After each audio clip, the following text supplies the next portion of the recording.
Hello friends, मैं हूं काजल और मैं आप सब के लिए एक नई कहानी लेकर आई हूं। दो बलशाली राक्षस थे, हिरण्यकशिप और हिरण्याक्ष। ये दोनों भाई थे। उन दोनों ने देवों पर चढ़ाई कर इंद्रलोक को जीत लिया, मगर समय की गति बलवान है। हिरण्याक्ष एक नौका दुर्घटना में मारा गया और हिरण्यकशिप को नृसिंहदेव ने मारा था। हिरण्यकशिप के मरने के बाद उसका बेटा प्रहलाद सिंहासन पर बैठा, मगर भगवान भक्त प्रहलाद को हिरण्याक्ष के बेटे अंधक ने हराकर उससे राज्य छीन लिया। अंधक ने प्रहलाद को बंदी बना लिया और स्वयं असुरों का राजा बन बैठा। अंधक के मन में देवों के लिए पुराना बैर था। उसने अपनी सेना की शक्ति बढ़ा ली और अमरावती पर चढ़ाई करने की तैयारी करने लगा। इंद्र को यह बात पता चली तो वह चिंतित हो उठा।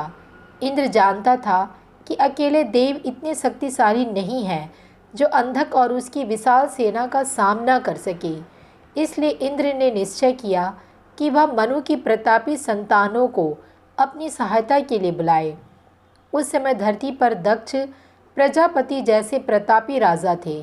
इंद्र ने नारद जी को बुलाया और कहा, नारद जी, तुम अश्विनी कुमार और दक्ष प्रजापति के पास जाओ। देवों पर विपत्ति के बादल घिरे हैं। उनसे कहो कि इस युद्ध में वह हमारी सहायता करे। प्रजापति दक्ष की राजधानी महान नदी सरस्वती के तट पर थी। नारद और उनके साथी वहां पहुंचे। शाम का समय था। उन्हें पता चला कि इस समय दक्ष अपनी बड़ी बेटी सती और पत्नी वीरिनी के साथ सरस्वती तट पर घूमने गए हैं। देवर्षि नारद ने सोचा, जरूरी काम है, महल में बैठकर प्रतीक्षा करने में विलंब हो जाएगा, इसलिए वह दक्ष से मिलने नदी तट की ओर ही चल पड़े। कुछ दूर चलने पर ही उन्होंने एक तेजस्वी पुरुष को नदी के तट पर टहलते हुए देखा। उनके बगल में एक प्रौढ़ा और एक युवती भी चल रही थी। युवती की सुंदरता देखकर अतिरथ बोला, नारद जी, यह अप्सराओं में श्रेष्ठ युवती यहाँ कैसे आ गई? नारद जी हंसकर बोले, मित्र, यह प्रजापति दक्ष की बड़ी पुत्री सती है। कुछ ही दिनों में इसका विवाह होने वाला है। पता नहीं किस भाग्यशाली को यह वरण करेगी। और दूसरी है दक्ष की पत्नी वीरिनी। यह कहकर नारद जी आगे बढ़े और दक्ष के पीछे जाकर बोले, दक्ष प्रजापति, मैं नारद देवलोक से आया हूँ। दक्ष ने पूछा, कहो देवराज इंद्र तो कुशल है? अमरावती के क्या हालचाल हैं?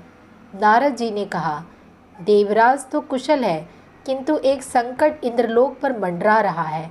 इसी कारण मैं इंद्र का संदेश लेकर यहाँ आया हूँ। इसके बाद नारद जी ने अंधक के हमले के संभावित खतरे की बात बताते हुए कहा, देवता एक युद्ध में उससे हार चुके हैं, वह फिर आगे बढ़ता चला आ रहा है। दक्ष बोले, इंद्र की सहायता करना मेरा सौभाग्य होगा, मैं सेना सहित जरूर जाऊंगा। दक्ष ही आशा थे जो मान गए। फिर नारद जी ने कहा, हमने धरती के दूसरे राजाओं को भी बुलवाया है। आपकी नज़रों में ऐसा कौन है जिसकी सहायता हमारे लिए ज़रूरी है? दक्ष ने कहा, एक विलक्षण व्यक्ति है जिसका प्रभाव जनजातियों पर बहुत है। वह शिव के नाम से जाने जाते हैं।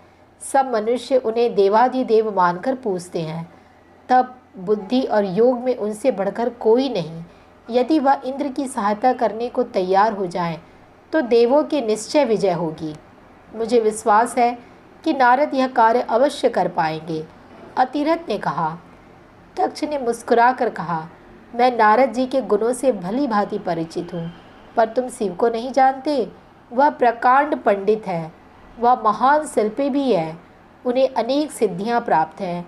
उनकी नगरी काशी इस धरती की अनुपम नगरी है। असुर, नाग, यक्ष और गंधर्व उनकी पूजा करते हैं। दक्ष की बात का सभी पर प्रभाव पड़ा। सती ने पूछा, पिताजी, अगर ऐसा व्यक्ति हमारी सहायता करे तो विजय निश्चित ही है। नारद जी ने शंका प्रकट की, मैंने शिव का नाम सुना है, मगर वह तो असुरों के पक्षपाती हैं। नहीं, ऐसा नहीं है। शिव देव और असुरों से अलग है। देव उनसे घबराते हैं, इसलिए उनसे अलग रहते हैं। मगर असुर बड़े चतुर हैं। असुर उनकी शरण में जाकर उनसे वरदान पाते रहते हैं, इसी से वे बलशाली बने हैं, दक्ष ने कहा। सती ने फिर पूछा, देवों ने उन्हें प्रसन्न क्यों नहीं किया? यह सुनकर दक्ष गंभीर हो गए।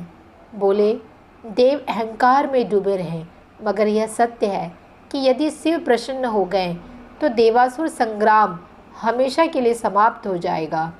दक्ष को यह पता नहीं था कि उनकी बात का सती पर क्या प्रभाव पड़ रहा है।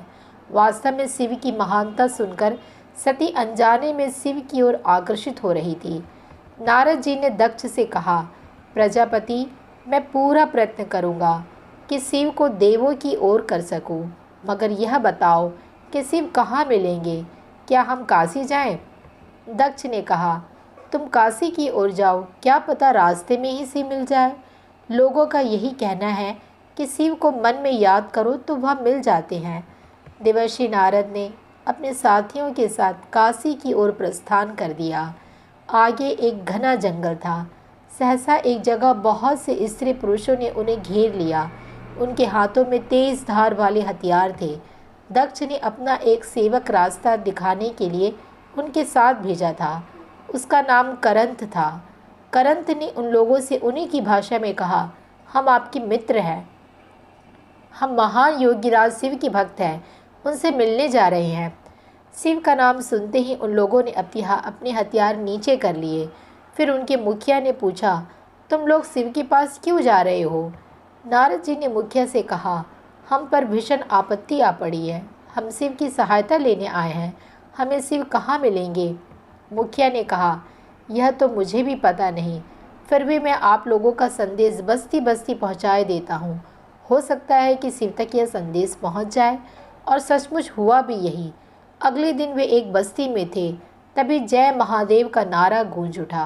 नारद ने देखा कि बागंबार पहने एक तेजस्वी पुरुष हाथ में त्रिशूल लिए चले आ रहे थे। उनके विशाल नेत्रों से इतना तेज टपक रहा है कि दृष्टि बरबस नीचे झुक जाती थी।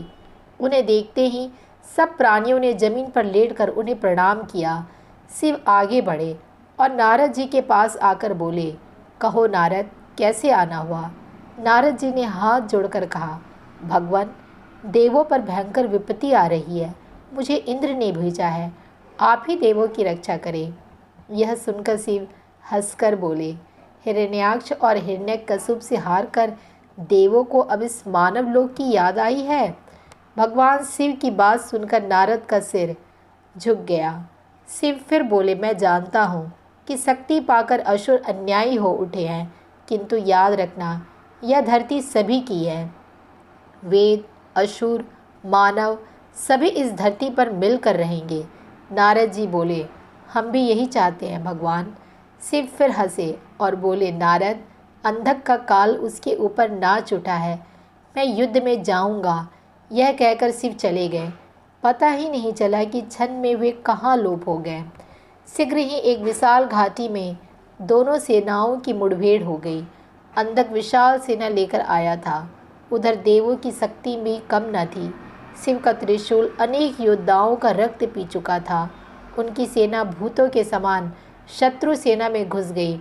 वे भयानक संहार कर रहे थे। तभी शिव ने इंद्र की ओर इशारा किया। इंद्र तुरंत आए। शिव बोले, देवराज, इतनी हत्या व्यर्थ है। हमारा उद्देश्य शत्रु को हराना है, व्यर्थ रक्त बहाना नहीं। इंद्र की समझ में कुछ नहीं आया। शिव ने त्रिशूल छोड़कर धनुष उठा लिया। फिर बोले, अंधक कहाँ है, मुझे बताओ। शिव का रौद्र रूप देखकर इंद्र भी काँप उठे। बोले, भगवान, वह बिजली के समान अश्व पर मुकुट लगाए जो तेजी से मार काट मचाता रहा घूम रहा है, वही अंधक है, लेकिन वह दूर है, निशाना लगाना कठिन है। शिव ने मुस्कुराकर इंद्र की ओर देखा, फिर प्रत्यक्षा खींचकर वान छोड़ दिया। वान बाज पक्षी की तरह लपका और पल भर में अंधक का सिर जमीन पर लौटने लगा। युद्ध समाप्त हो गया। इंद्र प्रसन्न था। वह शिव को धन्यवाद देने के लिए देवों को लेकर चला, मगर तभी उसे मालूम हुआ कि शिव अपनी सेना के साथ अंतर्धान हो गए। इस युद्ध के बाद सभी देव जुटे। सभी ने देवासुर संग्राम में दक्ष प्रजापति की वीरता की सराहना की और उन्हें धन्यवाद दिया। देवर्षि नारद बोले, देवराज, हमें दक्ष प्रजापति की नहीं, भगवान शिव का धन्यवाद करना चाहिए। युद्ध में विजय हमें उन्हीं के कारण मिली। तो मिलती हूँ अपनी अगली कहानी में।